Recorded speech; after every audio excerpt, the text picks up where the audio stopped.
Bismillahirrahmanirrahim. Assalamualaikum warahmatullahi wabarakatuh. Alhamdulillahi rabbil alamin. Wa bihi nasta'inu ala umurid dunya waddin. Asyhadu an la ilaha illallah wahdahu la syarika lah, ilahul awwalin wal akhirin. Wa asyhadu anna Muhammadan abduhu wa rasuluhu al-mab'utsu rahmatan lil alamin. Salawatullahi wa salamuhu alaihi wa ala alihi wa ashabihi wa man tabi'ahum bi ihsanin ila yaumiddin, amma ba'd. Hadirin ikhwah, para ikhwah yang dimuliakan Allah Subhanahu wa taala, ikhwani fid din, a'azzani Allah wa iyyakum ajma'in. Alhamdulillah, kembali di malam yang mulia atau di malam hari ini, di hari-hari yang mulia, di bulan mulia, bulan Rajab, yang merupakan satu di antara bulan haram dan bulan yang mengingatkan kita dengan bulan yang paling mulia, bulan Ramadan. Dan itu biasa secara otomatis, kadang ketika kita sudah memasuki bulan Rajab, ya, ingatan kita dan rasa rindu kita dengan bulan Ramadan itu semakin meningkat. Ya, dan memang begitu adanya, ya, dan begitu sepantasnya dengan datangnya bulan Rajab yang merupakan, ya, bulan mulia. Ya, kita semakin teringat juga dengan, ya, bulan yang datang setelah satu perantara, di antaranya yaitu bulan Sya'ban, ya, untuk kemudian masuk ke bulan yang mulia, bulan Ramadan. Allahumma ballighna Ramadan. Salawat dan salam senantiasa kita kirimkan pada qudwah dan teladan kita, junjungan kita Rasulullah sallallahu alaihi wasallam, Nabi yang diutus oleh Allah Subhanahu wa taala basyiran wa nadhira, yang senantiasa membawa, menyampaikan kabar gembira, namun di sisi lain juga beliau senantiasa tegas dalam memberikan peringatan. Dan begitu dua sisi pembinaan beliau, dua sisi tarbiyah beliau kepada umat ini, yaitu sisi targhib, sisi kabar gembira, motivasi, janji-janji kebaikan, janji-janji kenikmatan dan kemuliaan. Dan di sisi lain beliau tegas memberikan, ya, penegasan, peringatan terhadap perkara-perkara yang bisa membinasakan. Dan ini adalah metode pendidikan terbaik. Ini adalah metode didikan, metode tarbiyah beliau yang patut untuk ditiru. Dan inilah sebaik-baik metode yang sepanjang sejarah tidak ada yang bisa menyaingi keberhasilan beliau dalam mendidik generasi. Beliau betul-betul mendidik, ya, dengan mengubah 180 derajat perubahan seorang manusia, berubah segalanya dari status sebagai seorang musyrik, seorang jahiliyah, kemudian berubah 180 derajat menjadi orang yang paling mulia, berstatus sebagai seorang mukmin. Dari orang yang tidak mengenal, ya, Rabbnya, tidak mengenal jalan yang benar, menjadi orang yang mengenal jalan yang benar. Dari orang yang pikirannya sebatas dunia menjadi orang yang pikirannya adalah dikuasai oleh akhirat, obsesinya adalah akhirat. Inilah pembinaan, keberhasilan pembinaan beliau sallallahu alaihi wasallam kepada umat melalui metode yang paling nampak dari hadis-hadis beliau adalah at-targhibu wa tarhib. Ya, metode memberikan motivasi, ya, memberikan semangat, memberikan kabar gembira, namun di sisi lain juga memberikan, ya, penegasan terhadap perkara yang melanggar aturan Allah dan Rasulnya. Masyarul muslimin, jamaah ta'lim yang dimuliakan Allah Subhanahu wa taala. Nah, pembahasan kita adalah Kitabul Jum'ah. Nah, membaca hadis-hadis Nabi SAW, ya, tentang persoalan salat Jumat. Nah, ada motivasi dan beberapa peringatan dari Nabi SAW berkaitan dengan salat Jumat ini. Meskipun ya tentu banyak hal yang sudah biasa kita dengar, namun begitulah ilmu. Nah, ilmu terus diulangi, dan di setiap pengulangan faedah. Nah, likulli i'adatin ifadah. Setiap ada pengulangan dari ilmu itu selalu ada faedah. Nah, selalu ada tambahan manfaat, pelajaran, faedah yang kita dapatkan. Qala al-muallif rahimahullahu taala, muallif mengatakan bab atau kitabul Jum'ah, pembahasan kitab tentang Jumat. Bab at-targhib fi salatil Jum'ah. Poin pertama adalah motivasi, targhib, keutamaan yang terdapat pada salat Jumat. Was-sa'i ilaiha, dan keutamaan ketika berusaha berjalan mendatangi salat Jumat. Wa ma jaa fi fadli yaumiha, dan hadis-hadis seputar keutamaan hari itu. Nah, ada keistimewaan yang Rasulullah SAW sebutkan dalam beberapa hadis tentang keutamaan khusus untuk hari Jumat tersebut. Wa sa'ataha wa sa'atiha, dan keutamaan khusus pada waktu, rentang waktu terbatas yang ada pada hari Jumat tersebut. Jadi ada beberapa poin poin dari hadis-hadis yang dicantumkan, dan ini biasanya beliau cantumkan secara berurut. Nah, meskipun digabung semuanya. Hadis yang pertama, jemaah yang dimuliakan Allah Subhanahu wa taala, hadis sahih derajatnya berdasarkan upaya penelitian beliau Al-Imam Muhammad Nasiruddin Al-Albani rahimahullahu taala. Beliau mengatakan hadithun sahih, hadisnya sahih.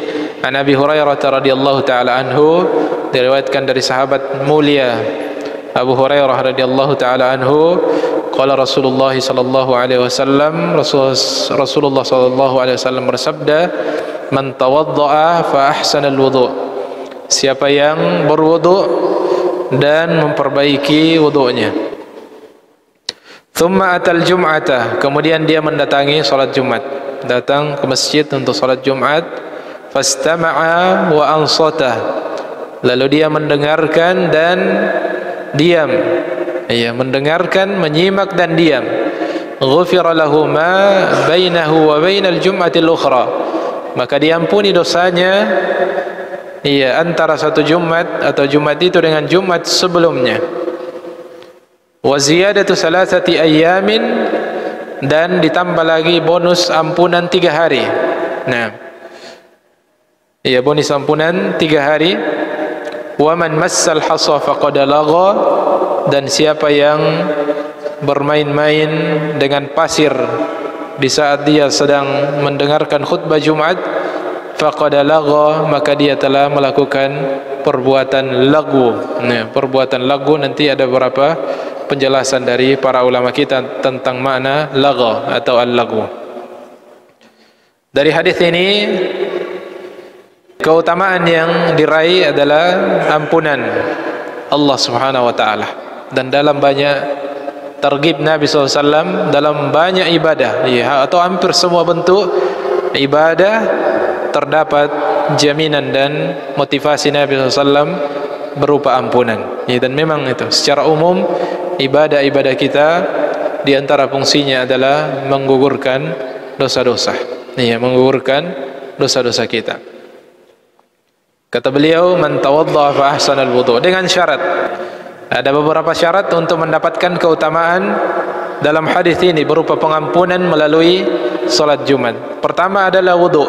Nah, maka ini menunjukkan dianjurkannya, atau bahkan sangat dianjurkan, meskipun tidak wajib, untuk seseorang berwudu di rumahnya sebelum ke masjid. Nah,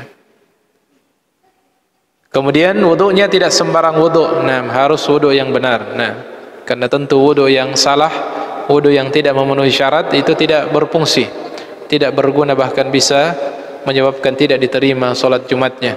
Nah, atau salat apa saja yang dia kerjakan dengan wudu yang tidak benar. Dan sudah pernah kita bahas bagaimana Nabi memperingati ada orang yang solat bertahun-tahun, puluhan tahun, tidak ada satupun solatnya diterima dikarenakan kesalahan pada wudunya. Ini menunjukkan perkara yang penting. Untuk kita perhatikan masalah wudu.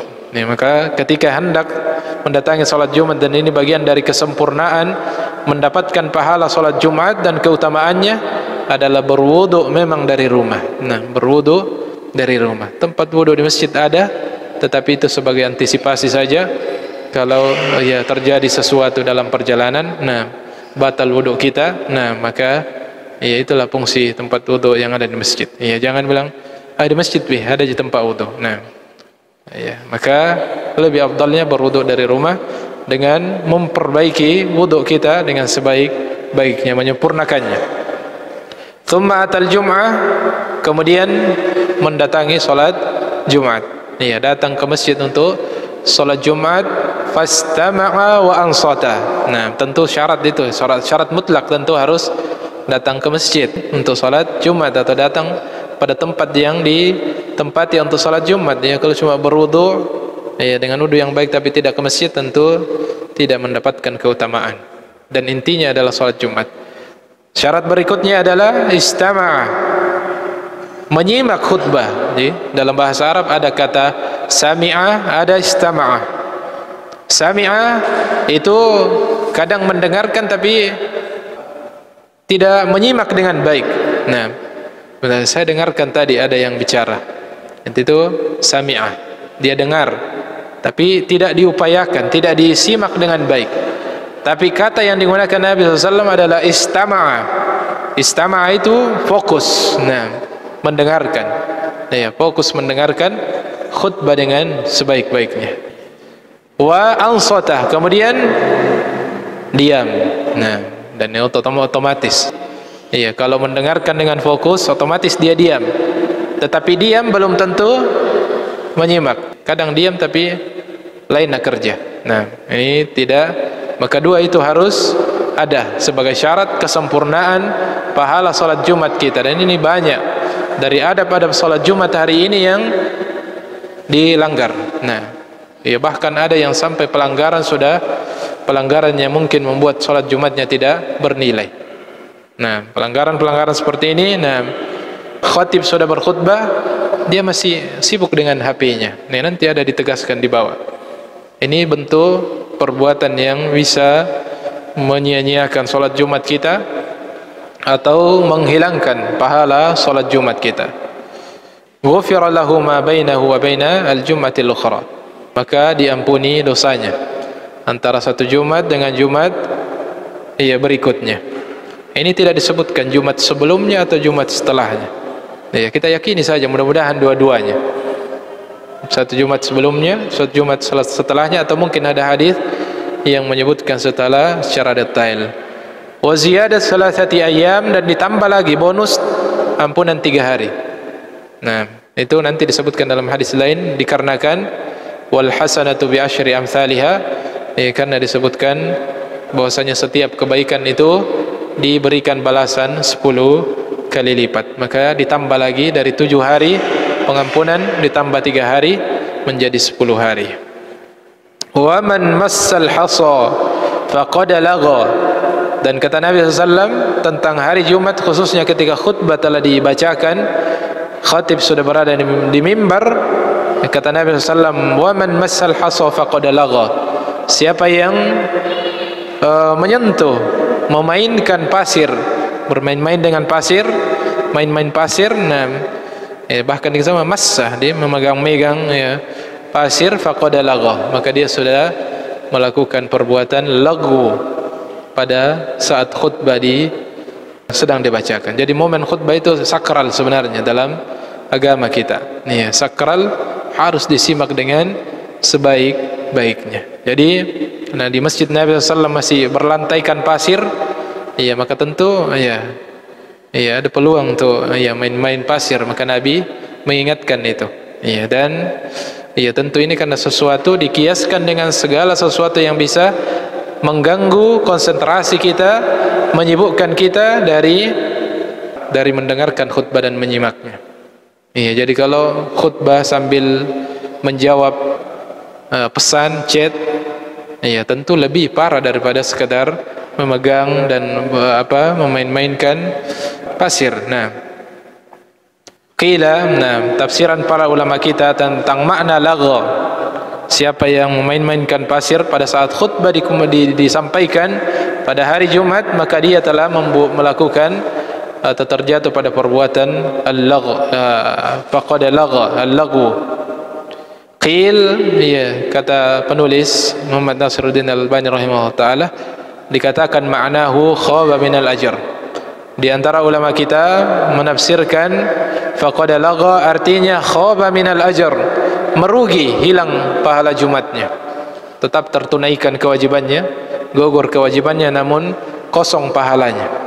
Tidak ada pahalanya, sekadar gugur saja kewajibannya. Karena memang begitu, ibadah wajib yang kita kerjakan, di sisi lain menggugurkan beban kewajiban kita, di sisi lain juga adalah mendatangkan, memberatkan timbangan kebaikan dan pahala kita. Wakila akhta'a, dan ada juga ulama yang mengatakan, memandang bahasa mana lagha artinya dia telah melakukan kesalahan. Melakukan ini bentuk kekeliruan, kesalahan yang tidak menghabiskan pahalanya tetapi mengurangi kadar pahala yang dia lakukan, atau dicatat sebagai satu dosa baginya di saat itu. Akhta, melakukan kesalahan. Waqil, dan sebagian ulama memandang sarat jum'atuhu zuhran. Sebagian mengatakan sudah tidak sah salat Jumatnya, dia salat dinilai sebagai salat zuhur. Salat Jumatnya berubah salat zuhur. Waqila ghaira dzalik, dan masih ada pendapat lain yang menyebutkan. Yang intinya hal yang perlu dijauhi. Tidak perlu kita ketahui secara detail yang mana bahayanya. Yang intinya itu adalah perbuatan, kata Nabi SAW, sudah tergolong perbuatan yang sia-sia, yang harus kita hindari dan akan mengurangi kadar keutamaan pahala kita pada hari Jumat.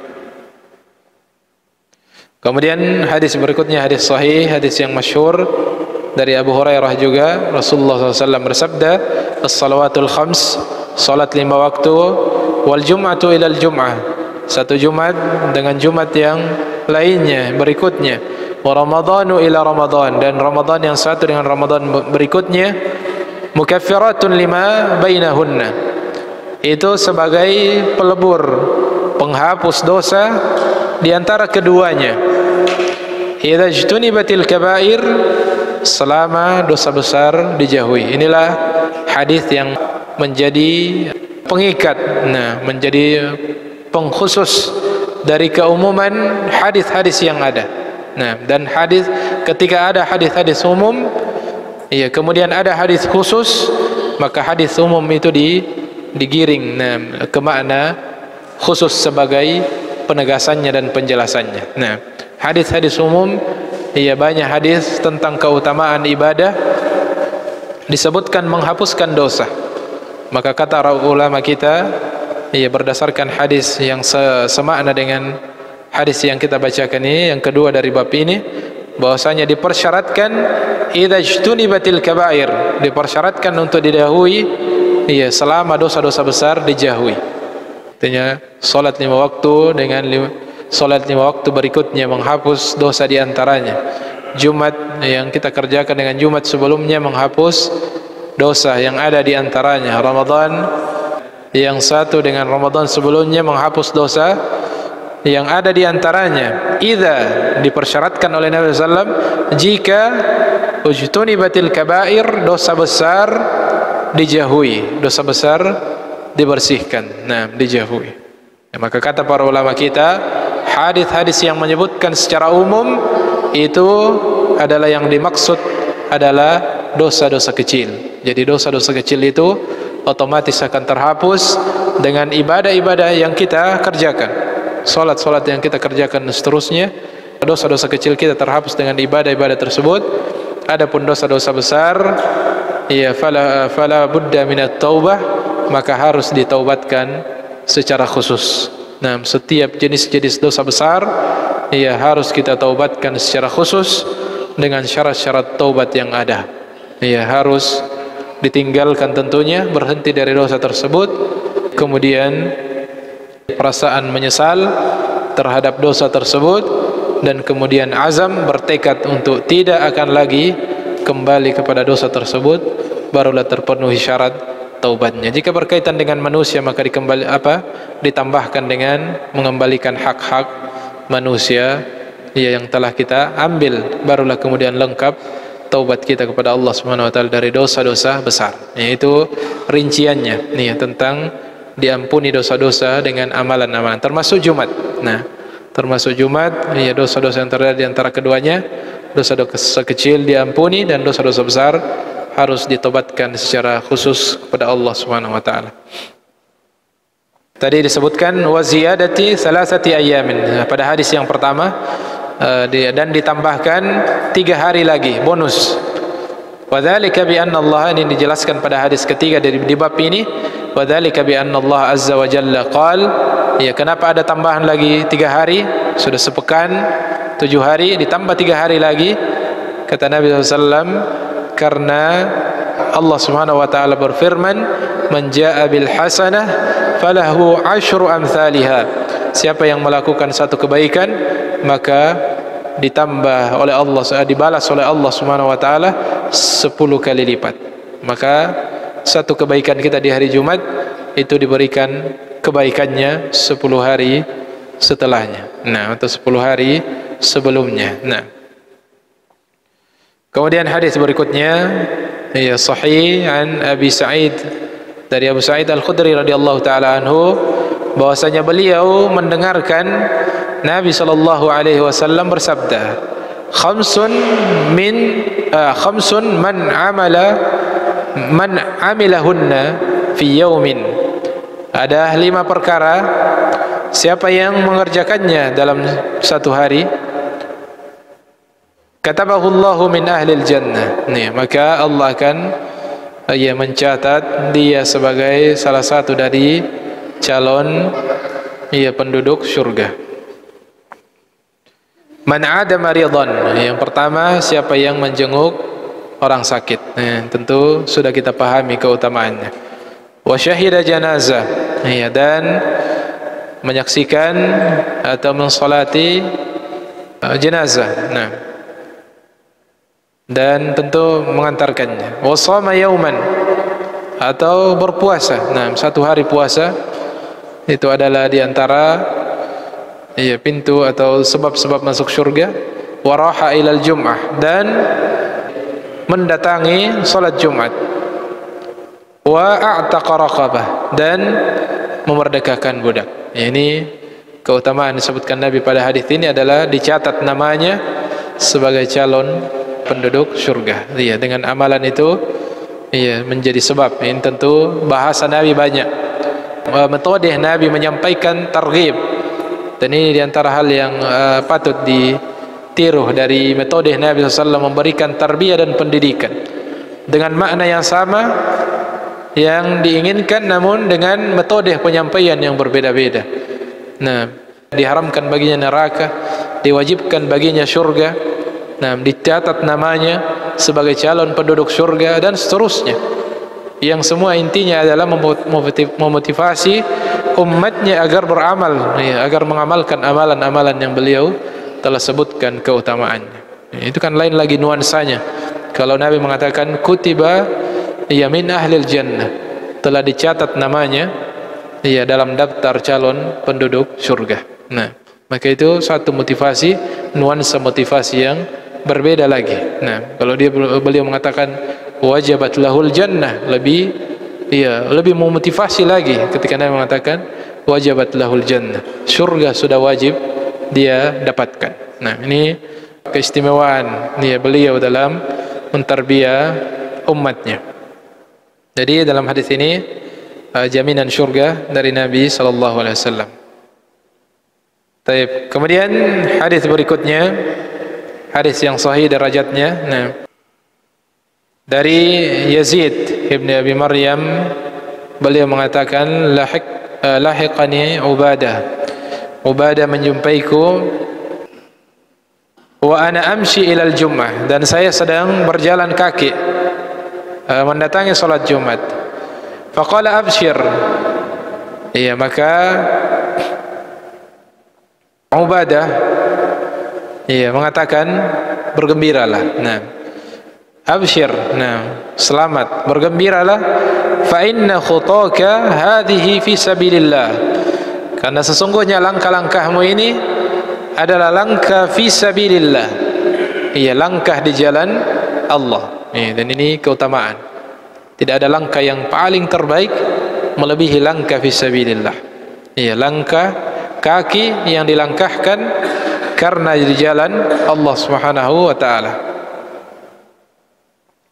Sami'tu Aba Absin yaqul, karena kata Ubadah bin Rifa'ah, karena sesungguhnya aku telah mendengarkan Abu Absin, seorang sahabat, meriwayatkan qala Rasulullah sallallahu alaihi wasallam, bahwasanya Rasulullah sallallahu alaihi wasallam bersabda, man i'barrat qadamahu fi sabilillah, siapa yang berdebu kakinya karena berjalan di jalan Allah Subhanahu wa taala, fahuma haramun 'alan nar, maka kedua kakinya itu diharamkan tersentuh oleh api neraka. Nah, ini metode penyampaian Nabi sallallahu alaihi wasallam. Jadi sahabat ini menafsirkan bahwasanya termasuk jalan, termasuk langkah kaki fi sabilillah adalah langkah kaki menuju salat Jumat. Langkah kaki menuju salat Jumat. Maka ini satu targhib khusus. Nah, dan ini ketika memungkinkan untuk hari Jumat kita berjalan kaki. Nah, apalagi untuk kesehatan program jalan. Nah, ini perlu. Kecuali kalau tidak memungkinkan atau ada maslahat lain. Nah, terlalu jauh. Nah, maka tentu agama kita tidak memberatkan, sesuai mana yang lebih maksimal ibadah kita. Tetapi jika memungkinkan, maka boleh dengan redaksi hadis seperti ini. Nah, bisa kita maknai secara zahir bahwasanya keutamaan berjalan kaki untuk salat Jumat. Meskipun sebagian ulama kita mengatakan bisa dikiaskan dengan kendaraan dan seterusnya.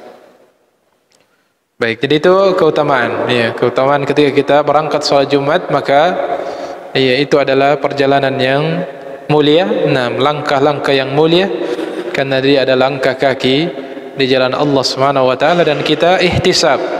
Kita ihtisab, kita hadirkan keutamaan tersebut ketika kita hendak mendatangi masjid untuk salat Jumat. Semoga Allah Subhanahu wa taala mengharamkan kaki kita dari api neraka. Kemudian hadis yang berikutnya, hadis yang sahih li ghairihi, dari Abu Ayyub Al-Ansari radhiyallahu taala anhu, beliau meriwayatkan bahwasanya beliau mendengarkan Nabi sallallahu alaihi wasallam bersabda, man iqtasala yaumal jum'ah, siapa yang mandi pada hari Jumat. Maka ini satu sunnah lagi. Bahkan sebagian memandang wajib, namun tentu jumhur dan paling rajih insyaallah taala adalah dia sunnah muakkadah, sunnah yang sangat ditekankan di hari Jumat adalah mandi Jumat, mandi khusus diniatkan untuk salat Jumat.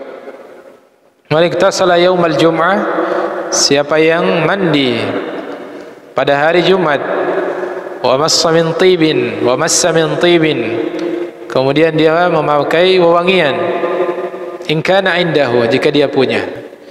Jadi ini menunjukkan agama kita tidak memaksakan sesuatu di luar batas kemampuan. Jika ada, maka hendaknya memakai parfum. Nah, untuk kesempurnaan, keutamaan dan fadilah pahala kita ketika mendatangi salat Jumat. Wala bisa min ahsani thiyabihi, kemudian memakai pakaian yang terbaik, memakai yang terbaik dari pakaiannya. Thumma kharaja hatta ya'ti al-masjid, kemudian dia keluar untuk mendatangi masjid. Fayarka' ma badalahu, dan ini ketika dia sampai di masjid, maka dia kemudian salat ma badalahu, sesuai batas yang dia mampu. Inilah yang biasa diistilah dengan salat sunnah intizar. Nah, salat sunnah menanti waktu. Meskipun dia adalah salat sunnah mutlak sebenarnya, salat sunnah mutlak, dan dia disunnahkan dalam menunggu masuknya waktu Jumat ketika kita sampai di masjid, jika masih ada waktu, untuk kemudian salat sunnah tanpa ada batasan rakaat tertentu. Tidak sekedar salat tahiyatul masjid, boleh ditambah berapa rakaat saja yang kita mampu, ma badalahu, apa yang dia mampu. Walam yu'dhi ahadan, dan tidak mengganggu orang lain. Ini juga adab ketika datang ke masjid salat Jumat, maka hendaknya tidak mengganggu seseorang dalam artian melangkai orang lain, dan seterusnya, menyelip di tempat yang sudah tidak sepantasnya untuk berada di situ, sudah tidak pantas untuk di situ. Intinya tidak memberikan gangguan kepada orang yang sudah ada. Thumma ansata hatta yusalli. Kemudian dia diam, menyimak khutbah hingga didirikan salat, yaitu salat Jumat. Kana kafaratan lima bainahuma wa bainal julmatil ukhra. Maka itu akan menjadi penghapus dosa antara satu Jumat dengan Jumat yang lainnya. Maka di sini ada tambahan adab yang disebutkan oleh Nabi SAW, yaitu mandi sebelum Jumat dengan niat khusus, mandi untuk hari Jumat, memakai wewangian jika memiliki, memakai pakaian yang terbaik, kemudian salat sunnah. Ketika menunggu masuknya waktu, di antara hal yang dianjurkan adalah memperbanyak salat sunnah sampai tiba waktu atau masuk waktu salat Jumat, kemudian tidak memberikan gangguan, berupaya untuk tidak memberikan gangguan kepada orang yang telah ada di masjid atau dalam perjalanan menuju masjid, dan kapanpun tidak boleh memberikan gangguan kepada yang lain. Hadis setelahnya semakna, maka kita langkai semakna dengan hadis berikutnya. Hadis berikutnya hadis sahih berdasarkan penelitian Syekh Muhammad Nasiruddin Al-Albani rahimahullah taala, an Aus ibni Ausin Al-Thaqafi, dari Aus ibni Aus, sama namanya dengan ayahnya, Al-Thaqafi rahimahullahu ta'ala radhiyallahu ta'ala anhu qala, beliau meriwayatkan sami'tu Rasulullah sallallahu alaihi wasallam yaqul, bahwasanya beliau mendengarkan Nabi sallallahu alaihi wasallam bersabda, man ghassala yaumal jum'ah waqtasal. Ada dua kata yang semakna, ada ghassala, ada iqtasala. Ada beberapa penafsiran, nanti kita terjemahkan. Siapa yang mandi Jumat, wa bakkara wa abtakar, lalu kemudian berpagi-pagi, bersegera datang ke masjid, wa masya lam yarkab, lalu dia jalan tanpa berkendaraan. Ini lebih tegas menunjukkan bahwasanya berjalan kaki khusus hari Jumat itu lebih afdal, lebih diutamakan daripada berkendaraan. Jadi jika mampu dan bisa untuk berjalan kaki, maka boleh dikhususkan untuk hari Jumat kita ke masjid berjalan kaki. Kecuali agak jauh. Seperti saya lumayan jauh. Mau jalan kaki dari Sekang Mas ke sini. Taib. Tetapi yang dekat-dekat bolehlah, sesekali, atau dikhususkan hari Jumat untuk diamalkan satu anjurannya. Wadana minal imam, dan ini adab, keutamaan, lalu dia mendekat kepada imam, artinya mendekat ke mimbar. Jadi hari Jumat majelis yang paling utama atau saf yang paling utama adalah semakin dekat dengan imam atau semakin dekat dengan khatib, maka semakin besar keutamaannya. Wastama'a, dan mendengarkan. Ini juga mendekat ke imam dan menyimak, mendengarkan khutbah. Walam yalghu, dan tidak melakukan al-laghu, perbuatan sia-sia. Kana lahu bi kulli khutwatin amalu kana lahu bi kulli khutwatin amalu sanah, maka baginya pahala setiap langkahnya amalu sanah. Nah, setiap langkahnya seperti amalan 1 tahun. Ajru siyamiha wa qiyamiha, pahala seperti orang puasa dan salat setahun. Nah, ini setiap langkahnya. Ini kalau hadis sahih berdasarkan penelitian dari Syekh Muhammad Nasiruddin. Ya, tentu Syekh Muhammad Nasiruddin adalah seorang tokoh dari ilmu hadis, penelitian hadis di abad 20. Ya, beliau termasuk ulama belakangan, tetapi beliau termasuk orang yang banyak meninggalkan jasa ya dalam hal meneliti buku-buku para ulama, meneliti hadis-hadisnya. Salah satunya ini. Maka berdasarkan penelitian beliau dudukkan hadis ini pada derajat sahih dengan keutamaan yang besar bagi orang yang berjalan. Ya. Jadi keutamaan berjalan kaki menuju masjid khususnya di hari Jumat, dan tentu secara umum iya kaidahnya memang begitu. Nah, al-ajru ala qadri al-masyaqqah, pahala itu bergantung pada sulitnya perjuangan dalam melakukan ibadah tersebut. Tetapi iya, agama kita juga melarang untuk mempersulit diri. Nah, larangan untuk mempersulit diri jika ada kemudahan. Ya, jika ada kemudahan, maka agama kita tidak mengharuskan juga untuk kita mencari yang sulit. Nah, meskipun dalam momen-momen tertentu seperti Jumat yang hanya sekali saja dalam sepekan, itu bisa ya kita amalkan dengan motivasi ini, ya keutamaan ini, karena disebutkan secara tegas wa yamshi wa lam yarkab, dia berjalan kaki dan tidak berkendaraan. Nah, maka ini menunjukkan satu persyaratan. Sabda Nabi sallallahu alaihi wasallam, man ghassala yaumal jum'ah waqtasal. Ini dua kata yang sebenarnya berulang, meskipun ulama kita menafsirkan dengan beberapa penafsiran. Di antaranya ghassal artinya mencuci kepala, kemudian mandi. Nah, wa bakkara wa ibtakar, bakkara dengan ibtakar juga semakna, dari asal kata yang lama, yang sama. Akan tetapi ulama kita mengatakan bakkara artinya bersedekah di pagi-pagi hari Jumat.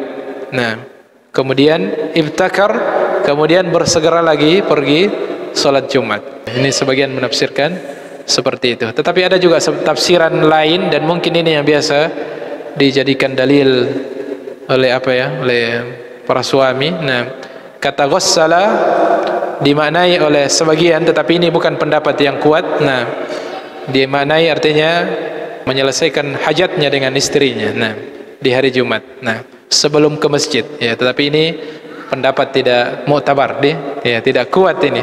Tapi boleh dikuatkan secara pribadi. Tapi ini diucapkan oleh para ulama kita dalam menjelaskan makna ghassala. Dia menjadi sebab istrinya mandi, ya, atau dia mandi. Nah, mandi Jumat. Waqtasala, lalu mandi untuk salat Jumat. Ya, taib. Cukup mungkin untuk pertemuan ini. Nanti kita simpulkan lagi dengan beberapa poin lagi tentang waktu yang mustajab dan beberapa lagi hal penting berkaitan dengan salat Jumat. Ya, semoga kita bisa menjaga kemuliaan ya salat ini, dan bisa kita tularkan kepada saudara kita, akhwah kita, dan para masyarakat kaum muslimin secara menyeluruh, untuk kemudian kembali menghidupkan dan mensakralkan salat Jumat yang mulia ini dengan menjaga adab-adabnya, ya, memperhatikan adab-adabnya dan menghindari hal-hal yang bisa mengurangi keutamaan salat Jumat kita. Mudah-mudahan ada manfaatnya. Segala yang benar datang dari Allah Subhanahu wa taala, hal-hal yang keliru dari keterbatasan secara pribadi kita tutup dengan doa kafaratul majelis. Subhanakallahumma wa bihamdik, asyhadu an la ilaha illa anta, astaghfiruka wa atubu ilaik. Wa akhiru da'wana alhamdulillahi rabbil alamin. Assalamualaikum warahmatullahi wabarakatuh.